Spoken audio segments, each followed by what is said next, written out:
Yat she Donavan Begay. Welcome again to Infidelity, my podcast, kind of meant to share my story and tell you about my journey toward womanhood. So I'm going to take you back a little bit around the time I was like 9 years old.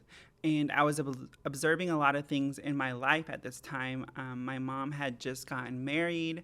My sister was going to be going into her younger preschool years.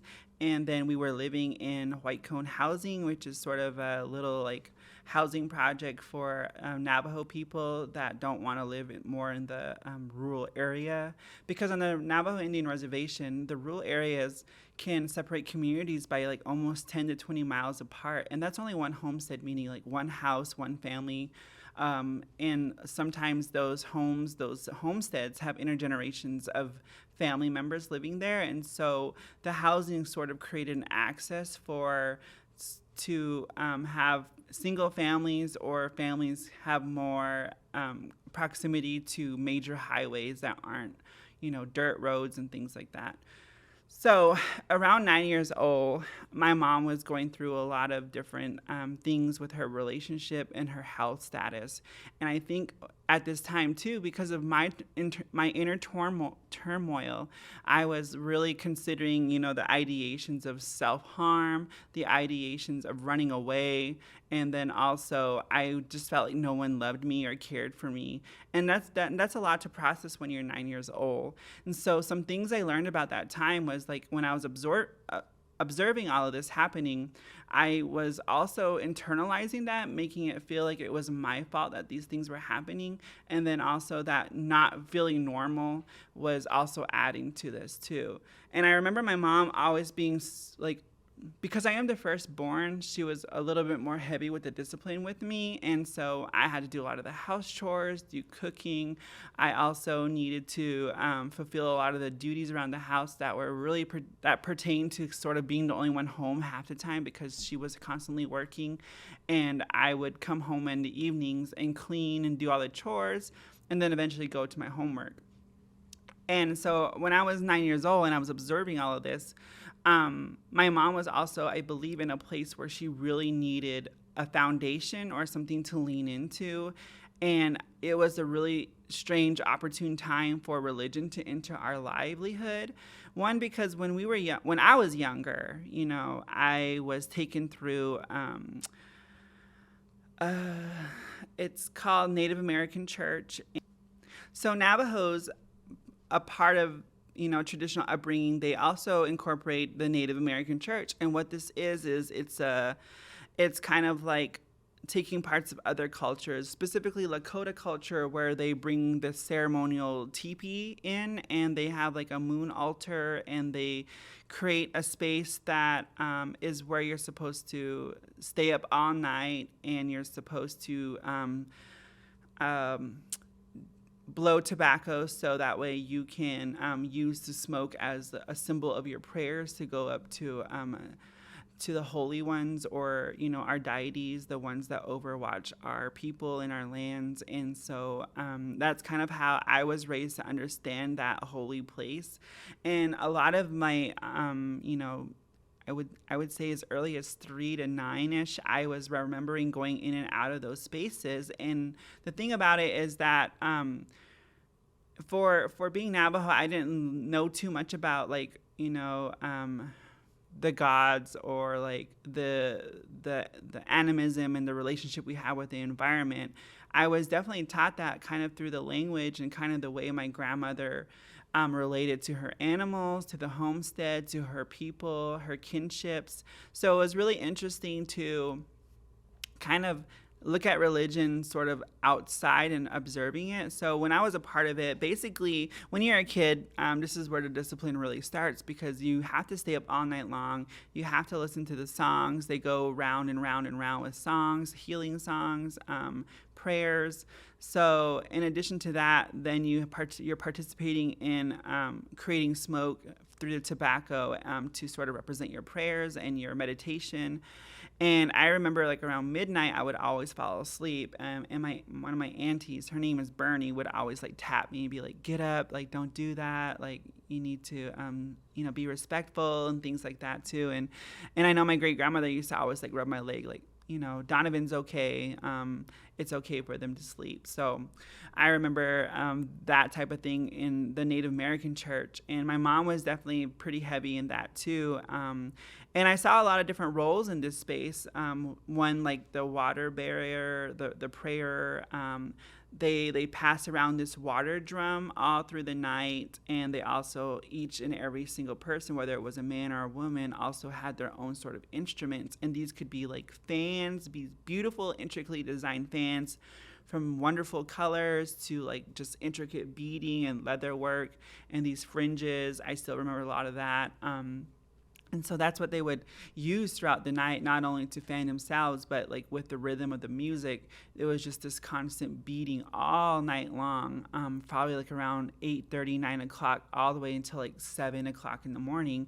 And you would do this, and this is a Native American church.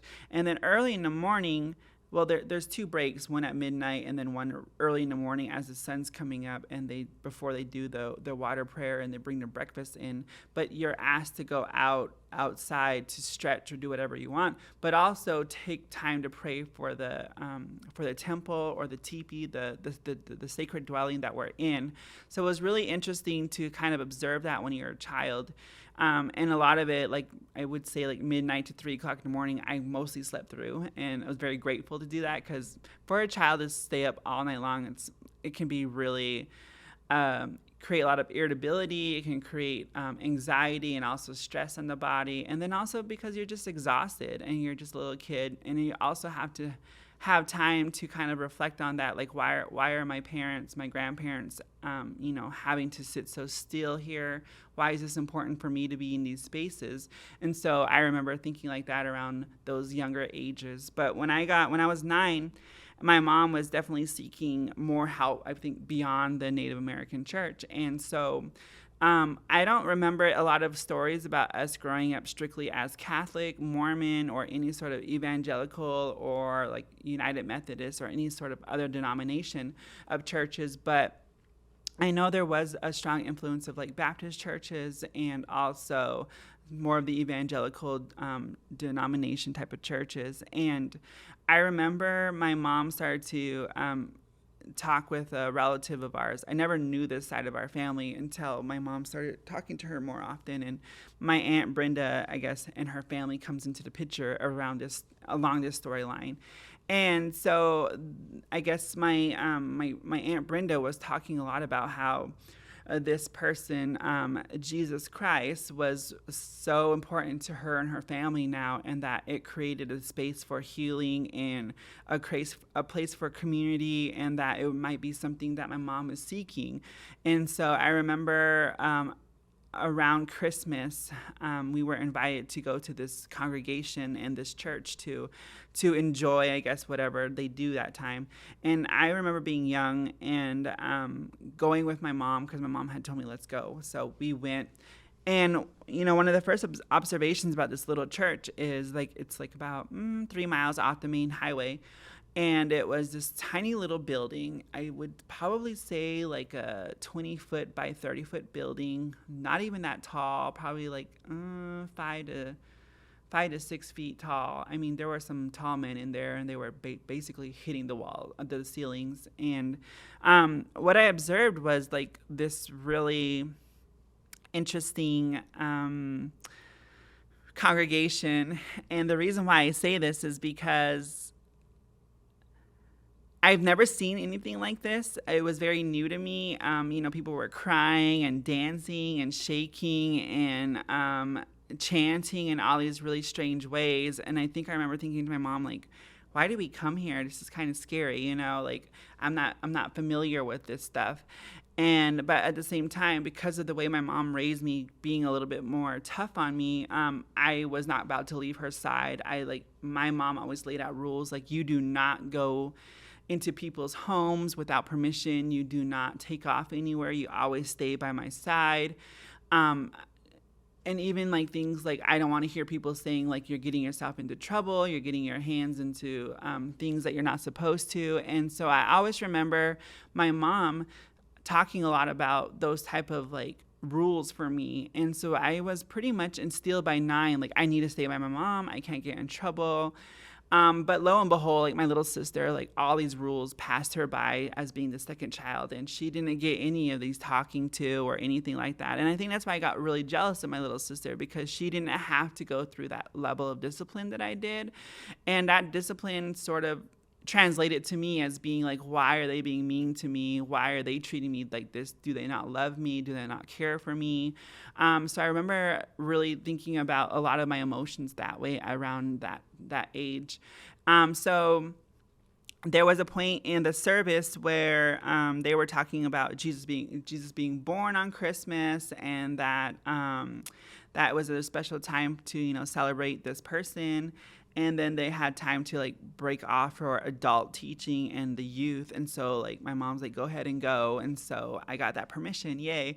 So I went to this little other house where they had like the Sunday school for the young kids. And there was a couple of teenagers too. I think I remember that time. And it was this old little hogan. And a hogan is a dwelling that Navajo people live in. It could be 6 to 8 sided. It's usually made out of like natural materials like trees and mud and clay, and then on the top there's more poles and stuff that are situated in a way that allows for like smoke to go up through a stove if you have one. And so that's what this like little Sunday school was in, and then it was attached to another building. And so it was very modern, I guess, Hoan or Hogan that I ever seen too. But the thing about this building, it definitely felt ancient. It was like probably from the 1930s or 40s, and it was reinforced with like layers of cement and all kinds of different brickwork. And so I still remember being in this space with all these kids. And even though like I thought like the church or like a religious group, like I had these assumptions like these are nice people, they'll treat you nice, they're accepting and welcoming.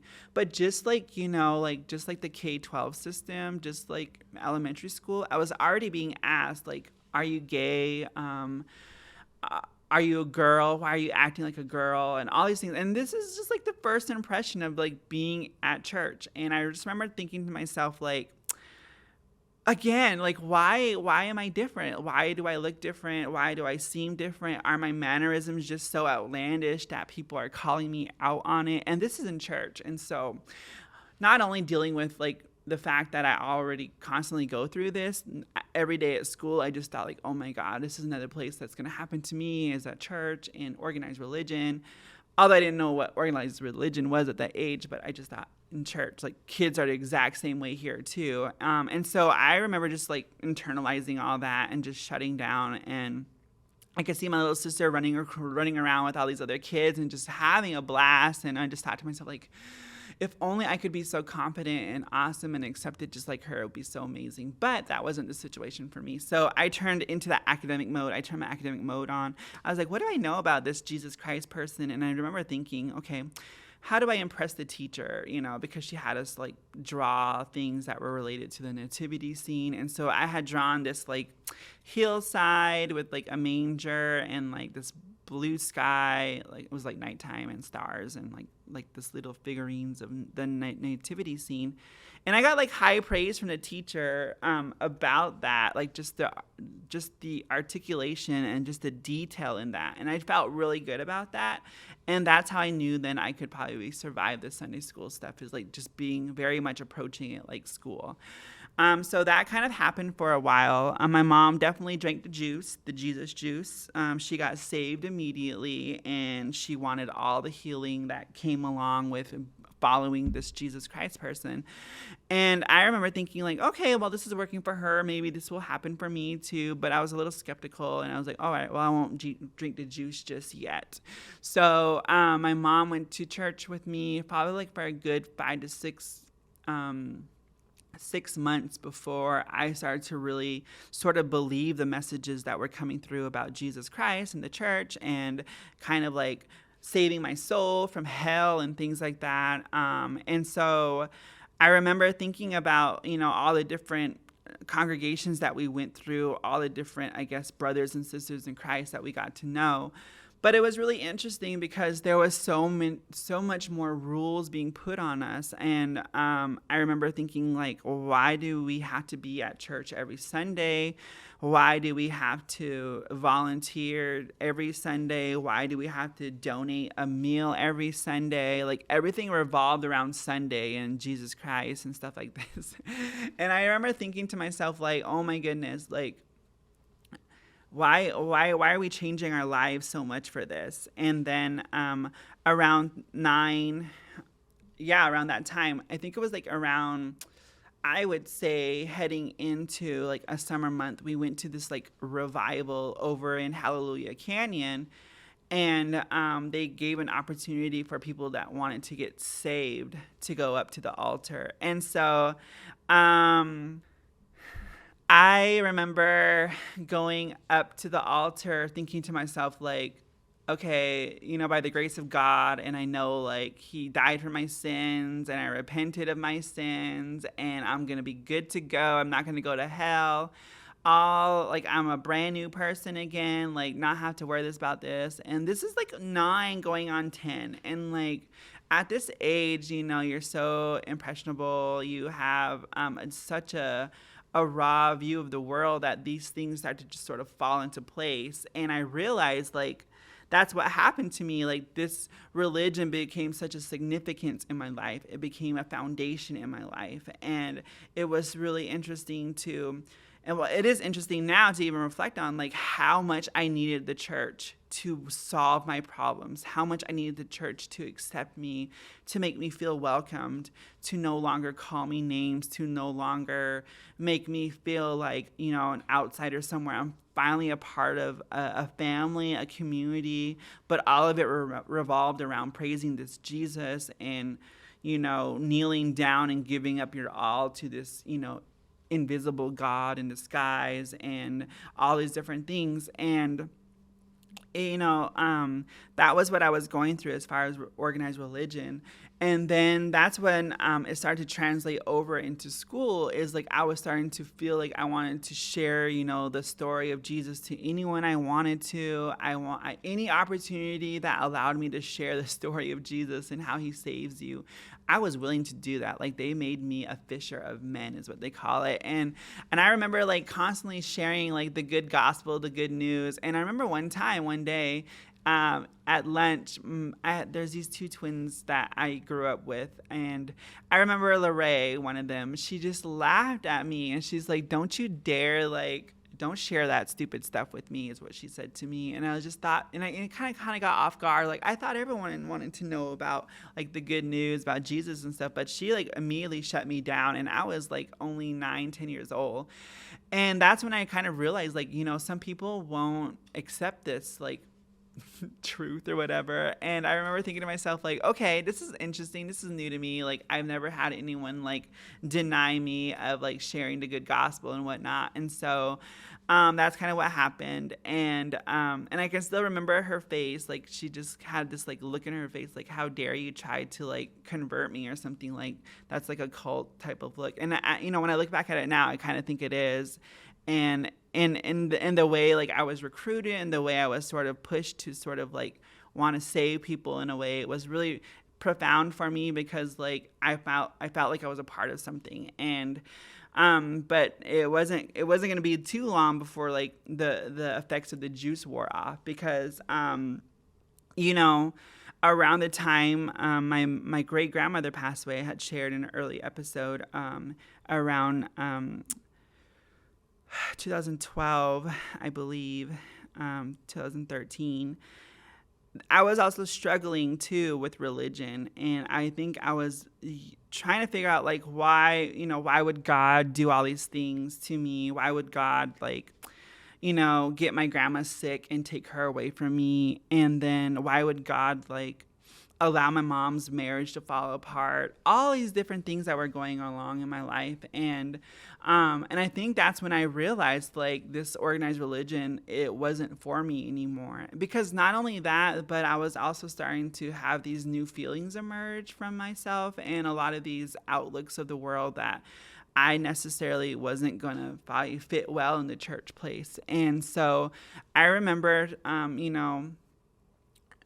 having like, slight attractions to men and things like that. And I didn't really think too much about it, but other than like they were handsome or pretty or something like that, or like they look really popular. Excuse me. And so what happened was I was trying to figure out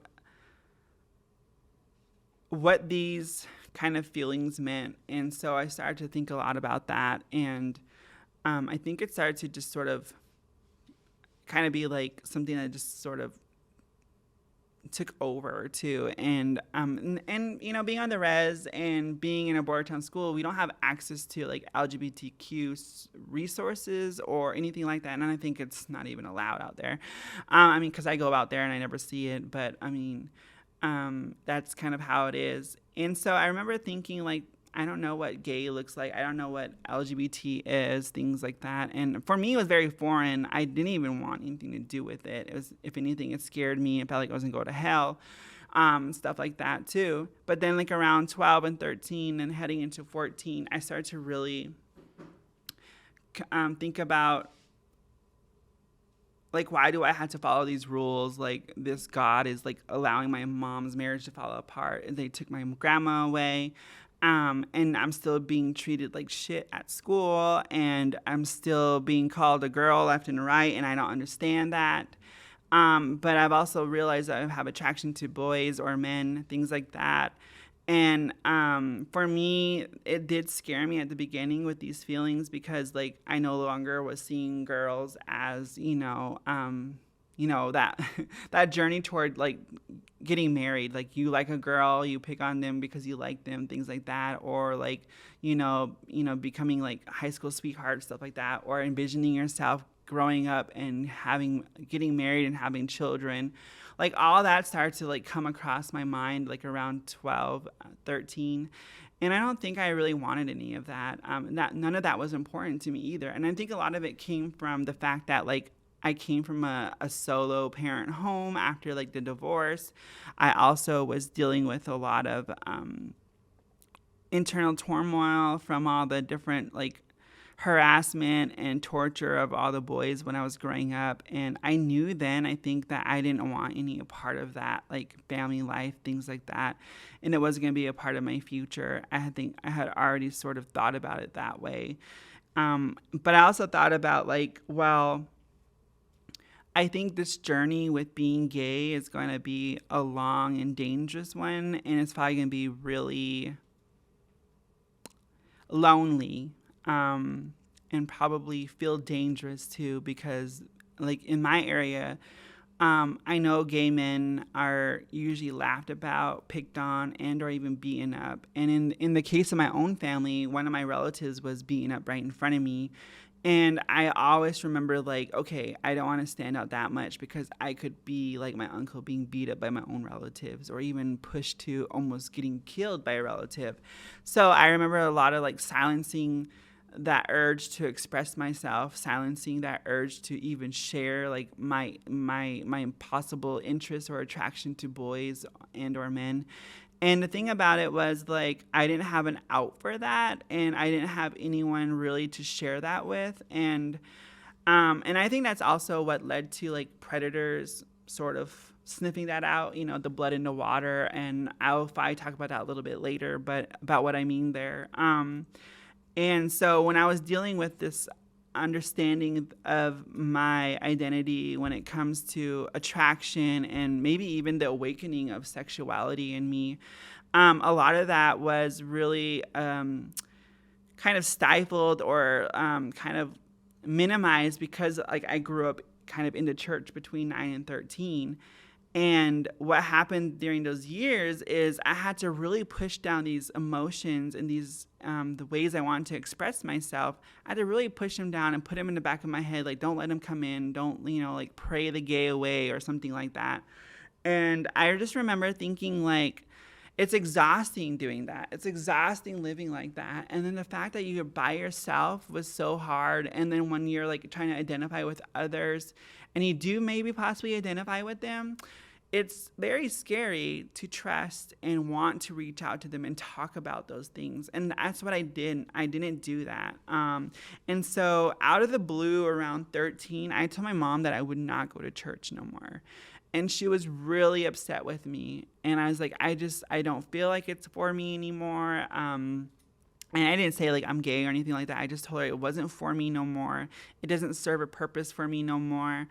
And she was really upset with me. I think even she went as far as, like, if you don't go to church, like, you can't live with me no more. As far as, like, I think threatening, like, you need to go to church because you need to stay saved, you need to stay away from going to hell and stuff like that.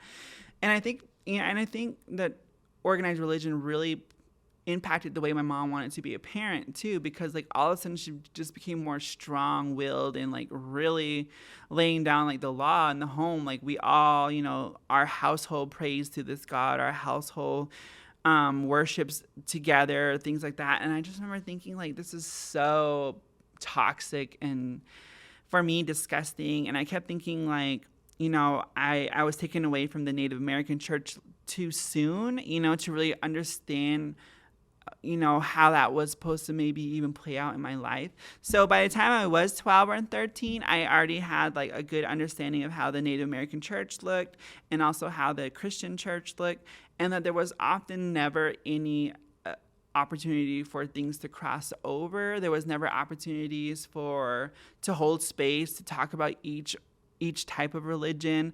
I know my grandma's side of the family, my main side of the family, they would laugh at us because we're Oglane, like the believers, and they would laugh at us. And then on the Christian side, they would get mad at my mom just for simply wanting to help, and be a part of some ceremonies taking place. Because I think as indigenous people, reflecting back on that, indigenous people, we are very community-based, we're collectivistic, we have a role. And so I feel like when the Christians came in, they did a really good job at erasing that. They did a really good job at dismantling the way we collect together, the way we are in community together, that even now my mom felt so guilty about taking, some potatoes or some flour over to the squad-ins to help, because the squad-ins or these summer ceremonies are really for someone for healing. And she felt guilty for being a part of that healing journey for someone else, but through the Native American church. And then vice versa, like her family didn't want to go to Christians because they had already put in their mindset that this church will try to convert me and try to make me feel bad about my way of seeing the world and the way I pray to the holy deities and to nature and the environment. So there's all this, like, clashing, and I recognized too in my young self, like, that's what was going on. And then now for me, not only was that going on, now putting in, like, the identity of being a homosexual or a gay person, and then putting stuff in there like I don't, there's just a lot of things going on. And I didn't have a lot of time to process all that, but I just knew that I just didn't want to be, in the Native American church or, like, traditional ways of doing things. And I didn't want to be a part of the Christian way of doing things because it was just so, there were so many more consequences that made you just feel like shit all the time. Like, I just didn't want to do that. So I remember just stepping away from all of that. And for a while there, it was really tough for my mom and I. We went through some rocky relationships there because she no longer kind of had this, like, this sort of control over me anymore. I was that rebellious teenager by this point, and I didn't want to do with any of that. I did love being in Winslow High School because that's where I met my gay friends, and I was able to finally, like, have a group of people that understood who I was and understood kind of like what I wanted to express, whether that was through music, through dancing, through joking about, having crushes on boys and things like that. And it was a really interesting time because not only was it a time for understanding who I was and my identity, but it was also a very vulnerable time. Like, I feel like maybe I was just too open about exploring things, that things were starting to seep in and maybe predators were ready to come in. And so at that time of my life, I wasn't obeying as much as I needed to, not only to my parents, to my church, or to my community, things like that. I was more or less rebelling and trying to find my own voice in a way that allowed me to exist. It allowed me to understand that I didn't need the church to tell me how to live every day, that I didn't need tradition and my Native American church to tell me how to relate with the universe and with one another. And that's the thing about it, is like, I think from there, that switch about having a strong community role turned really individualized, because no longer did I have a role that connected with other people, but a very much a role that was sort of like a taboo, and superstition really came in with that too. And I think I really started to remove myself from staying connected to my people and my family. And then when it came to academics, I dived deep. I dived deep on finding ways to get away from the reservation. And this is kind of like where I think I created that launch pad to like want to escape, want to get away, want to explore my identity, want to understand that. And when I was going through all this, the most interesting thing that I feel like I might have totally just skimmed over was like, there was no resources for like psychotherapy or any type of therapy, no counseling. Even like I said, like when I, had lost my grandmother in high school, all the lady said to me was like, she lived a long life. You should just celebrate that she was able to have such a fulfilling life. And I remember being so angry, like, why would you say something like that to me? Like, I lost my great grandmother, and, I'm feeling a lot of pain, a lot of emptiness from that, because for some strange reason, she filled up a good part of who I was. And so I think I definitely, if my parents, benefited from therapy a lot sooner, and I think that if they had identified, in the school system that I could have benefited from therapy, I think this is that time it should have taken place, but it didn't. And so, like I said, it was really hard for me to kind of hold this identity and understand what it was. All it was really doing was making me feel pain and make me feel like, again, even more so of an outsider, a loser, someone that didn't amount to nothing. And so I just remember thinking, like, why not drink? Why not smoke, marijuana? Why not, do things that, people don't want me to do? So I started doing that. And it got to the point where, like, I was drinking any opportunity I had. So the first time I got drunk was, like, my freshman year of, like, my second term, so spring semester. And I went up to, like, the bleachers. And my friend at the time, her name's Christine. She's so awesome, still in my life. She and some other people that we knew, like Josephine and things like that, we went up to the bleachers, and so they brought out like this like communion wine, and it made me laugh because it was like, why are we drinking like this Catholic communion wine? And they're like, well, there's 4% alcohol in there. It's good to go. And I was just like, and for me, like, I've never drank before. Before this point, I never drank. So it was very scary because I'd never done this before.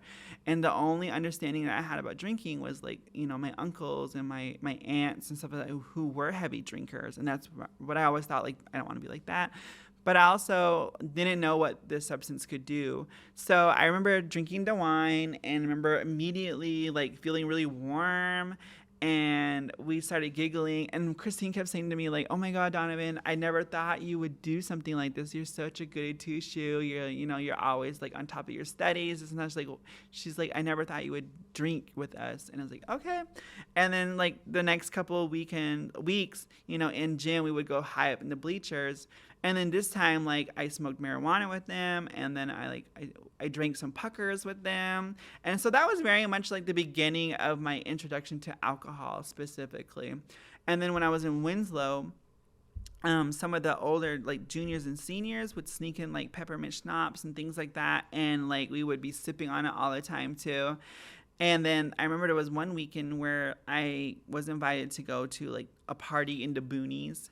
And so my cousins and even some of my aunts and relatives were there, but I was like kind of that don't give a shit type of mood. And I remember even comments from one of my aunts saying like, Donovan, you're here? Where's your mom? What's she going to do when she finds out you're here? Stuff like that. And I'm just like, I don't know. I don't really talk to my mom that much no more. I don't really care what she thinks. And I just remember like thinking like that's my new narrative now. And so I started to drink heavily. I think I had like, at the time thinking about it, it's very small, but probably like 3 like big glasses of beer. And I got so drunk. I remember feeling unstable. I started to feel no control of myself, my emotions, my inhibitions, and things like that. And I liked it actually. I really did like it. I liked knowing that I didn't have to be in this body the way that, being alert or, stuff like that. And I remember everyone was laughing. And I was like, see, I'm making everyone feel good, making everyone laugh. I'm a good entertainer and all this stuff. But lo and behold, they're laughing at me, making fun of me. But, and so that's what happened. And I remember like stumbling to the car, crawling to the car, sitting in the car and looking up into the night sky and just talking about all the stars. And again, they're just laughing because like I'm approaching this being drunk from an academic standpoint. Like I'm looking at the stars and I'm calling out Leo and all the constellations and stuff like that. And that was just sort of how like it all started. And it was really tough because like I think for me, not having therapy, not having access to an elder to talk about things kind of like my great grandmother was for me. It was more or less like I'd rather avoid talking to my parents or talking to my other aunts and uncles or even other Christian relatives because all they're going to tell me is that I'm doing bad and that I shouldn't be doing those things. So it just didn't make sense for me to want to like create that sort of that talking to or getting after anymore. So that's what I did. And I think that's a lot of like my journey through like understanding religion and its impact on me and how it sort of created these values and instilled like kind of taboos and stereotypes and like superstition about, my soul or like the way I relate to the world. And so that's kind of like where all that kind of got fucked up. And so, and I'm working on that too still. And then also at the same time, like it's also definitely a time that I was definitely crying out for help, wanting to seek help, but it had no outlet for resources, no outlet for just being able to express myself other than drinking my sorrows away, other than drinking these feelings and pushing things down inside myself. And that's what I wanted to do is if I had any opportunity to escape, I would do it. And so I really remember those times like that. And I think I even mentioned ideation of like harming myself. And that this is also that time where I was also willing to hurt myself in a way that maybe the ambulance wouldn't get to me on time. I also ideated a lot younger when I was around 7 that, taking this nice little knife and putting it in my gut just might be the job to kill me. And I remember thinking like the pain is so much that I would rather feel a knife go through my body than to keep dealing with that pain. And sometimes like the pain that I used to deal with was so indescribable that I just, that's why like I wanted to black out and that I wanted to run away. And there was some times too, I really acted out. Like I remember one time I packed up all my stuff, put it in a basket, and I was like ready to go. My mom's like, where are you going to go? She's like, once you leave this house, I'm going to call the cops on you and they're going to bring you right back here and you're going to start all over again. And I'm going to whip you and I'm going to, all these different things. And it was so hard to like, again, like find solace or some sort of comfort in that time of my life. And I think I really needed that. And it wasn't going to happen. But I think for me, I had strengths in knowing that academics was there for me. And I knew that school was there for me in a way that allowed me to sort of funnel all this energy and all this stuff into my studies. And I was still doing very well in school, very much so. So I think I'm going to go ahead and leave this episode here. And what I'm going to talk about next time is, like I had mentioned, those predators could smell the blood in the water, and I was vulnerable enough to like let my shield down. That predators probably came in and were able to do this, get to this place with me. And so I will talk a little bit more about that, sort of my first understanding about manipulation, about sort of using tradition as a way to sort of coerce you into a vulnerable situation with a relative that eventually would molest me and make me do things that I didn't want to do, and that really, I guess, in a way, for me, I feel like took that purity away and like really jaded me, because it was all happening in silence. It was all happening under the nose of my family. Like they were figuring it out, but didn't want to do anything. They didn't step in to help me. And so I'm going to talk a little bit more about that part of my life, kind of beyond this religion and the influence of kind of figuring out who I was, my identity, and the way I expressed myself in the K-12 system, and then getting to a place talking about that launching pad, like, looking at all these experiences and knowing then that for my health and for my safety that I have to get out of here. I have to leave this environment, this community, my people, my culture, my language, so I can live for myself and be alive and stay alive. And I'm going to talk a little bit more about how I got to that place in the next episode. So, thank you so much for joining me today. Thank you so much for giving me the space and the opportunity to share my story. Sometimes it can be really difficult to do that, but I also want to know that I want you all to know that I really encourage you, whether it's journaling, whether it's making that first appointment to a counselor, that you just tell somebody what you're going through. And then that's kind of my only tip for today. So I will see you next time.